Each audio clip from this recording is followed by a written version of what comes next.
Hi guys, it's me, Lady Shawn, welcoming you back for another episode of Cover to Cover Chronicles. And in this book chat episode, I will be talking about how I choose which books to read and what things I look for in books that grab my attention and lead me to think that these might be some great stories. So stick around, I'll see you back.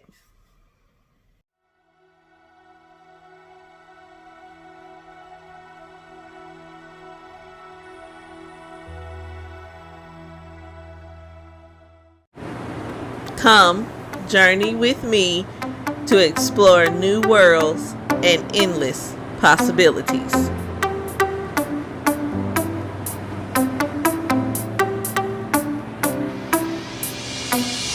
When it comes to deciding which book to read, there are a couple of things that I look for that really kind of help me to get an idea about what a story is going to be about and whether or not I find that that story might be worth my time.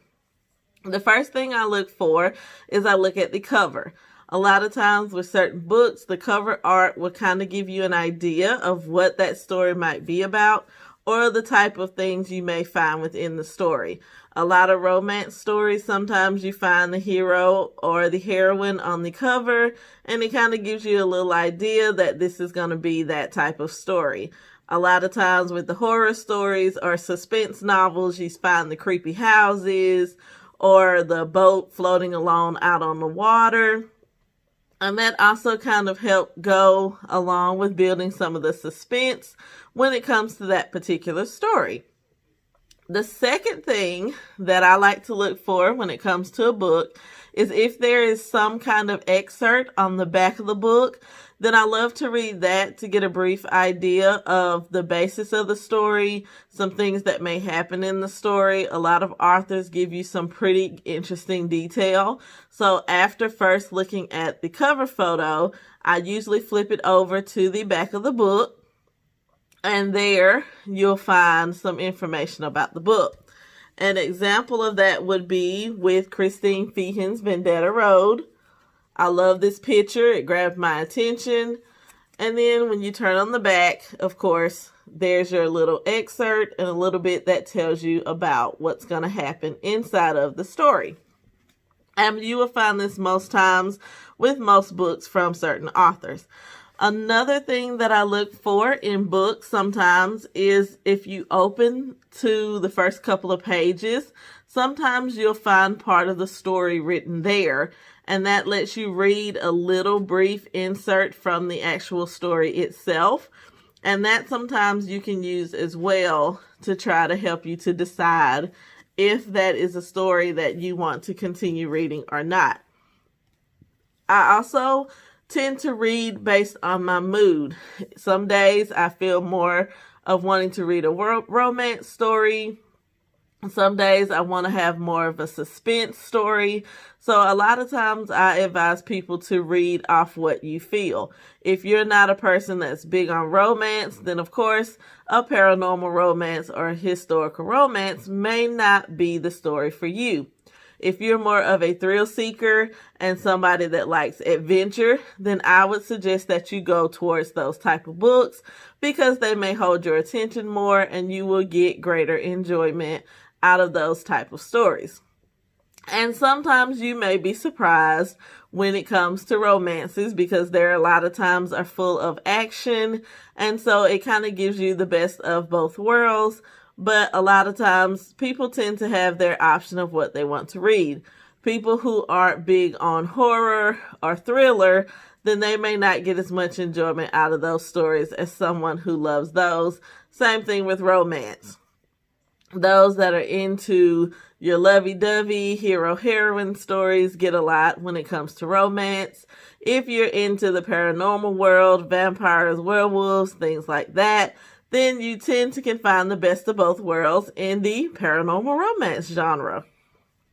And I put this out there for a lot of you parents that may be watching this when it comes to getting your kids to read. Find out what things they are interested in. I really got heavy into reading when I was in high school. And the first books that I picked up to start reading were historical romances. I was not a big history person in school, but what drew me to it is that I was into romance. So, what better way to get a little bit of history than historical romances? And what that did as I read those is that it encouraged me to actually look up some of the events that took place, which helped me to increase my history knowledge, because I'm not one to take anything at face value, especially when it comes to fictional stories. And so a lot of times I would use those books to go look up about Napoleon or go look up about the Civil War and things like that. And so it helped me in the long run to increase my study. Also, in a lot of these books, there are big vocabulary words.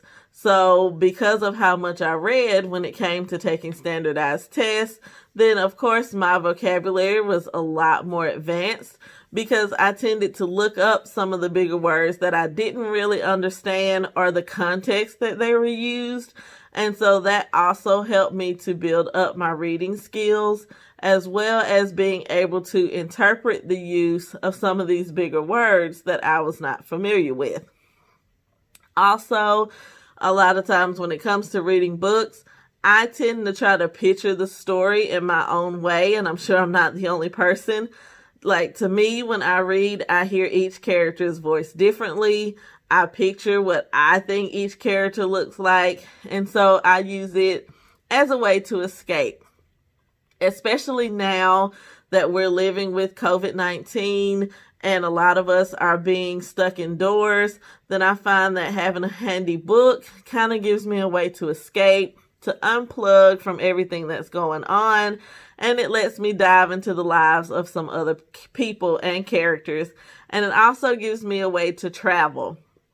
That's another thing that I look for when it comes to books, is I tend to look at the location.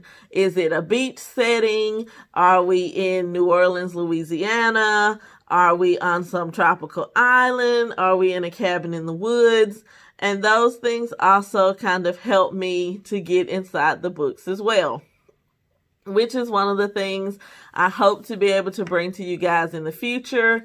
Once we get where it's safer to travel, is I want to be able to take these books on the road and to actually bring them to you from the locations where they take place. So hopefully in the next couple of months, or maybe first part of next year, I will actually be able to travel with these stories and to actually let you see the backgrounds of where the authors were or what they were thinking when they wrote some of these stories, and it helps to bring the stories to life.